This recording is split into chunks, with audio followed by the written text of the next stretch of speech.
Good morning friends आज है 31 अगस्त और आज हम अध्ययन करेंगे 31 अगस्त के जितने भी करंट अफेयर के क्वेश्चन बनते हैं उन सभी का। तो चलिए दोस्तों शुरू करते हैं। दोस्तों फर्स्ट क्वेश्चन है, हाल ही में चर्चा में रहा ई बात कार्यक्रम किस क्षेत्र से संबंधित है। दोस्तों जो ई बात कार्यक्रम है वो ऑनलाइन बैंकिंग के क्षेत्र से संबंधित है, तो इसका राइट आंसर हो जाएगा बी, ऑनलाइन बैंकिंग। तो चलिए दोस्तों अब ई बात के बारे में बात करते हैं। दोस्तों इलेक्ट्रॉनिक बैंकिंग जागरूकता प्रशिक्षण या फिर कहें तो ई बात कार्यक्रम है जो भारतीय रिजर्व बैंक द्वारा शुरू की गई एक पहल है। इसका उद्देश्य लोगों को गैर नकदी भुगतान के लिए प्रेरित करना है और उन्हें इलेक्ट्रॉनिक भुगतान के संदर्भ में शिक्षित करना एवं ग्राहकों के मध्य जागरूकता को बढ़ावा देना है, जो ई बात का मुख्य उद्देश्य रहा। तो चलिए दोस्तों बढ़ते हैं नेक्स्ट क्वेश्चन की ओर। दोस्तों हाल ही में समाचारों में रही शेकतकर समिति किससे संबंधित है। तो दोस्तों शेकतकर समिति है जो रक्षा और व्यय से संबंधित है। तो चलिए दोस्तों अब शेकतकर समिति के बारे में देखते हैं। दोस्तों लेफ्टिनेंट जनरल डीबी शेकतकर जो अभी वर्तमान में सेवानिवृत्त हैं की अध्यक्षता में रक्षा मंत्रालय ने रक्षा व्यय के पुनर्संतुलन और सशस्त्र बलों की लड़ाकू क्षमता बढ़ाने के उपयोग हेतु सिफारिश करने के लिए एक समिति का गठन किया था, जिसने दिसंबर 2016 में अपनी रिपोर्ट प्रस्तुत की एवं इस समिति की प्रमुख सिफारिशों में एनसीसी का पुनर्गठन करना, यानी जो शेकतकर समिति थी जिसने अपनी रिपोर्ट पेश की, तो रिपोर्ट में कहा कि इसमें एनसीसी का पुनर्गठन होना चाहिए। सैन्य आधुनिकीकरण के लिए पर्याप्त पूंजीगत व्यय उपलब्ध कराने हेतु एक रक्षा बजट नियमावली की सिफारिश करना था, यानी सेना के आधुनिकीकरण के लिए पर्याप्त पूंजीगत व्यय होना चाहिए और एक रक्षा बजट की नियमावली होनी चाहिए। इस प्रकार की इसमें रिपोर्ट की प्रस्तुति दी गई थी। तो दोस्तों अब आप सोच रहे होगी कि ये तो पुराना हो गया। तो दोस्तों ये पुराना नहीं है, क्योंकि दोस्तों आज की कोई भी कंपटीशन एग्जाम हो, कंपटीशन हर एग्जाम में बहुत ज़्यादा हो गया है और कंपटीशन को कम करने के लिए हर एग्जाम में कॉन्सेप्ट बेस्ड क्वेश्चन पूछे जाते हैं, न कि फैक्ट बेस्ड। दोस्तों आपसे कोई नहीं पूछेगा कि भारत ने किस देश से रक्षा जो राफेल खरीदा है या राफेल है उसकी खासियत क्या है। दोस्तों उससे क्वेश्चन पूछे जाएंगे आपसे, इस प्रकार से आपको सामने दे दिया जाएगा। क्योंकि अभी चर्चा में क्यों है, क्योंकि एनसीसी का पुनर्गठन हुआ है और एनसीसी के जो क्षेत्र है, जो सीमावर्ती क्षेत्र है, वहाँ पे एनसीसी के जो मुख्य जो केंद्र है वो खोलने की जो नोटिस दिया आया है कि एनसीसी के जो जितने भी सीमावर्ती इलाके हैं इंटरनेशनल बाउंड्री के, वहाँ पे एनसीसी के केंद्र स्थापित किए जाएंगे। सेना का आधुनिकीकरण हो रहा है, क्योंकि राफेल जैसे विमान भारत में आ रहे हैं।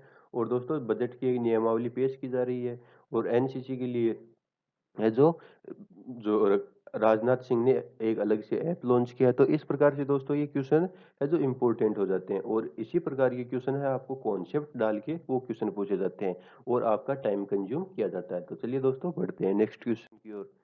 दोस्तों हाल ही में समाचारों में रही नुअखई जुहार है, यानी जो नुअखई जुहार है वो क्या चीज है जो अभी समाचारों में रही थी। तो दोस्तों इसका राइट आंसर हो जाएगा कृषि उत्सव। नुअखई जुहार है वो एक प्रकार का कृषि उत्सव है। तो दोस्तों अब जान लेते हैं नुआखाई जुहार के बारे में। दोस्तों नुआखाई जुहार एक कृषि उत्सव है जिसे नुआखाई पर्व या नुआखाई भेंट घाट भी कहा जाता है, यानी इसके दो अलग नाम है, नुआखाई पर्व या फिर नुआखाई भेंट घाट है।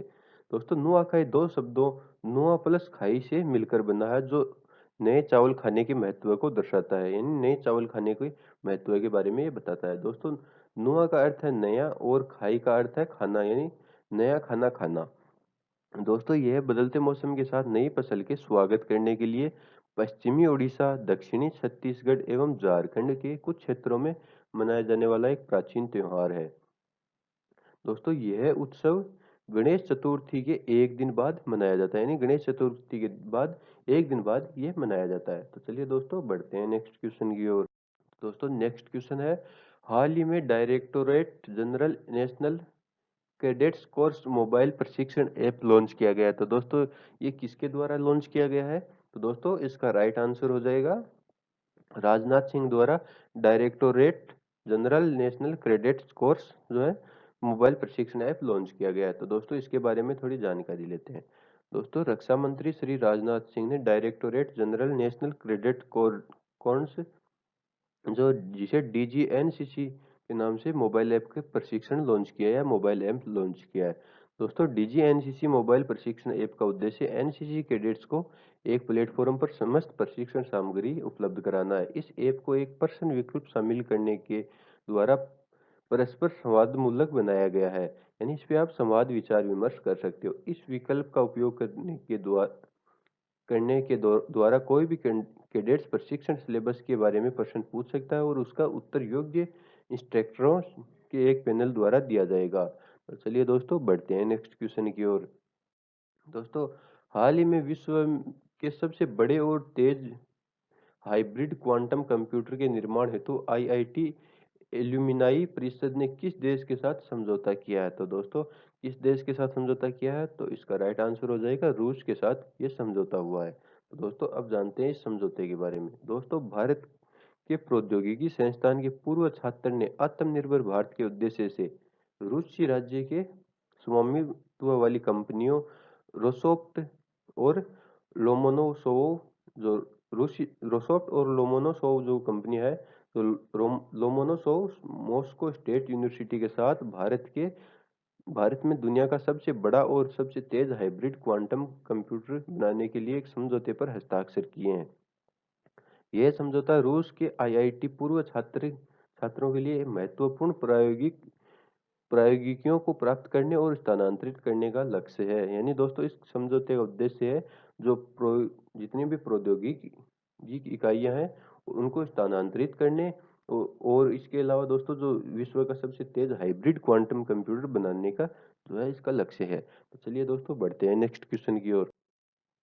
दोस्तों अंतर्राष्ट्रीय बुकर पुरस्कार 2020 जीतने वाला सबसे युवा लेखक कौन है? तो दोस्तों इसका राइट आंसर हो जाएगा मेरिके लुकास रिजनेवेल्ड है, जिन्होंने अंतर्राष्ट्रीय बुकर पुरस्कार 2020 हासिल किया है। दोस्तों लुकास रिजनेवेल्ड 29 वर्षीय अंतर्राष्ट्रीय बुकर पुरस्कार जीतने वाले सबसे कम उम्र के लेखक बन गए हैं। उन्होंने उनके पहले उपन्यास the discomfort of evening के लिए अंतर्राष्ट्रीय बुकर पुरस्कार दिया गया है। दोस्तों किस उपन्यास के लिए? The discomfort of evening के लिए उन्हें अंतर्राष्ट्रीय बुकर पुरस्कार 2020 दिया गया है। वह एक डच लेखिका है और इन्होंने इसे डच भाषा में लिखा है, जिसका अनुवाद डच से अंग्रेजी में मिशेल हचिसन ने किया है। इस पुस्तक के तहत $66,000 का नगद पुरस्कार दोनों में बराबर पहचान देने के लिए लेखक और अनुवादक के बीच में समान रूप से विभाजित किया जाएगा, यानी दोनों को $33,000 के दिए जाएंगे। तो चलिए दोस्तों नेक्स्ट क्वेश्चन की ओर। दोस्तों भारत सिंगापुर रक्षा नीति वार्ता की अध्यक्षता किसके द्वारा की गई? तो दोस्तों इसका राइट आंसर हो जाएगा डॉक्टर अजय कुमार द्वारा भारत सिंगापुर रक्षा नीति की अध्यक्षता की गई। दोस्तों भारत और सिंगापुर ने वीडियो कॉन्फ्रेंसिंग के माध्यम से 14वीं रक्षा नीति वार्ता आयोजित की। सम्मेलन की अध्यक्षता रक्षा सचिव डॉक्टर अजय कुमार और उनके सिंगापुर के समक्ष चेन हेंग द्वारा की गई। यानी सिंगापुर की तरफ से अध्यक्षता किसने की? चेन हेंग द्वारा की गई। दोनों देशों के बीच सुरक्षा साझेदारी को बढ़ाने की प्रतिबद्धता की पुनः पुष्टि करते हुए दोनों अधिकारियों ने दोनों देशों के बीच द्विपक्षीय रक्षा जुड़ाव के मुद्दों पर भी चर्चा की। तो चलिए दोस्तों बढ़ते हैं नेक्स्ट क्वेश्चन की ओर। दोस्तों भारत का पहला अंतर्राष्ट्रीय महिला व्यापार केंद्र कहाँ स्थापित किया जाएगा? तो दोस्तों इसका राइट आंसर हो जाएगा केरल में भारत का पहला अंतर्राष्ट्रीय महिला व्यापार केंद्र स्थापित किया जाएगा। चलिए दोस्तों अब इसके बारे में थोड़ी जानकारी लेते हैं। केरल में संयुक्त राष्ट्र के सतत विकास लक्ष्यों के संदर्भ में पहला अंतर्राष्ट्रीय महिला व्यापार केंद्र स्थापित किया जाएगा। यह भारत में अपनी तरह का पहला केंद्र होगा। यह महिलाओं को उद्यमिता में यानी जो इंडस्ट्रियल सेक्टर में आगे बढ़ने के लिए गति प्रदान करेगा। यह एक व्यवसाय शुरू करने, विस्तार करने और वैश्विक स्तर पर अपने उत्पादों को मार्केट करने के लिए घर से दूर एक सुरक्षित स्थान प्रदान करेगा। तो चलिए दोस्तों बढ़ते हैं नेक्स्ट क्वेश्चन की ओर। दोस्तों साझा सैन्य अभ्यास कवकाज 2020 से हटने का फैसला किस देश ने किया है? यानी कौन सा देश है जो कवकाज 2020 में हिस्सा नहीं लेगा? तो दोस्तों इसका राइट आंसर हो जाएगा भारत है, जिसने इस फैसले से हटने का निर्णय लिया है।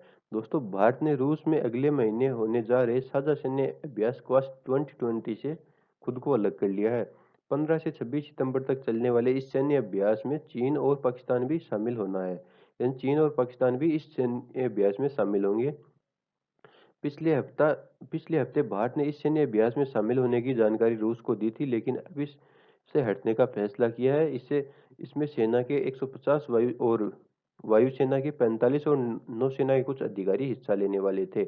और दोस्तों, इस युद्ध अभ्यास से हटने के पीछे जो है, इन्होंने जो कोविड-19 के तहत जो महामारी है उसके कारण दिया, नहीं कोविड-19 की सुरक्षा या कोविड-19 से सुरक्षा के लिए इसे फैसले इस युद्ध अभ्यास में शामिल होने से हवाला दिया है। परंतु इसका मुख्य जो है वजह है चीन और पाकिस्तान का इस युद्धाभ्यास में शामिल होना है। तो चलिए दोस्तों, बढ़ते हैं नेक्स्ट क्वेश्चन की ओर।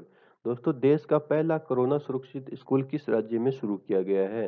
तो दोस्तों, इसका राइट आंसर हो जाएगा हरियाणा में देश का पहला कोरोना सुरक्षित स्कूल शुरू किया गया है। दोस्तों, हरियाणा में सोनीपत शहर के लिटिल एंजल स्कूल में देश के पहले कोविड सुरक्षित परिसर शुरू हुआ है। यानी देश का पहला सुरक्षित है जो हरियाणा के सोनीपत में शुरू हुआ, और उसकी स्कूल में लिटिल एंजल्स स्कूल में। दोस्तों, परिसर का उद्घाटन केंद्रीय शिक्षा मंत्री डॉक्टर रमेश पोखरियाल और ऑनलाइन और प्रदेश के शिक्षा मंत्री कंवरपाल गुर्जर ने कार्यक्रम में पहुंचकर किया। दोस्तों, स्कूल में मेट्रो एंट्री गेट की तर्ज पर 2 सेंसर संचालित और संपर्क रहित टनल स्टाइल गेट बनाए गए हैं। तो चलिए दोस्तों, बढ़ते हैं अपनी नेक्स्ट सीरीज करंट फायर में। दोस्तों, मणिपुर के मुख्यमंत्री एन बीरेन सिंह ने सिटी कन्वेंशन सेंटर इम्फाल में एक मेगा समारोह में वीडियो कॉन्फ्रेंसिंग के माध्यम से 375 भूतल लघु सिंचाई योजनाओं, 550 भूजल सिंचाई योजनाओं और 151 बुनियादी ढांचा परियोजनाओं के लिए विभिन्न जिलों में आधारशिला रखी है। तो चलिए दोस्तों, बढ़ते हैं आगे। भारत सरकार ने national GIS inbuilt land bank system launch किया है। डॉक्टरों की सुरक्षा के लिए त्रिपुरा विश्वविद्यालय के वैज्ञानिकों ने कोविड-19 रोबोट डिजाइन किया है। 2 मिलियन लोग अटल पेंशन योजना में शामिल हो चुके हैं, जिसकी जो सूचना है पीएफआरडीए ने दी है। दोस्तों, पीएफआरडीए की फुल फॉर्म है पेंशन फंड नियामक और विकास प्राधिकरण द्वारा इस चीज की जानकारी दी गई है कि अटल पेंशन योजना का लाभ 2 मिलियन लोग उठा रहे हैं। दोस्तों, लद्दाख को नेशनल ग्रिड से जोड़ने के लिए 1200 करोड़ रुपए की योजना शुरू की गई है। रूस ने दुनिया के सबसे शक्तिशाली हाइड्रोजन बम के विस्फोट का 40 मिनट का वीडियो जारी किया है। यानी कि दोस्तों, रूस ने दुनिया का सबसे शक्तिशाली हाइड्रोजन बम बना लिया है। और जो हिरोशिमा नागासाकी पर जो लिटिल बॉय जो फेट बम गिराया गया था, फेट बॉय और लिटिल बॉय, उनसे 3333 गुना ज्यादा ये शक्तिशाली बताया जा रहा है। तो दोस्तों, आज के वीडियो में बस इतना ही। मिलते हैं नेक्स्ट वीडियो में, तब तक के लिए गुड बाय, जय हिंद, जय भारत। और वीडियो अच्छा लगे तो लाइक शेयर एंड चैनल को सब्सक्राइब जरूर करें, ताकि आपको आने वाली वीडियोज का नोटिफिकेशन सबसे पहले प्राप्त हो। तो चलिए दोस्तों, गुड बाय।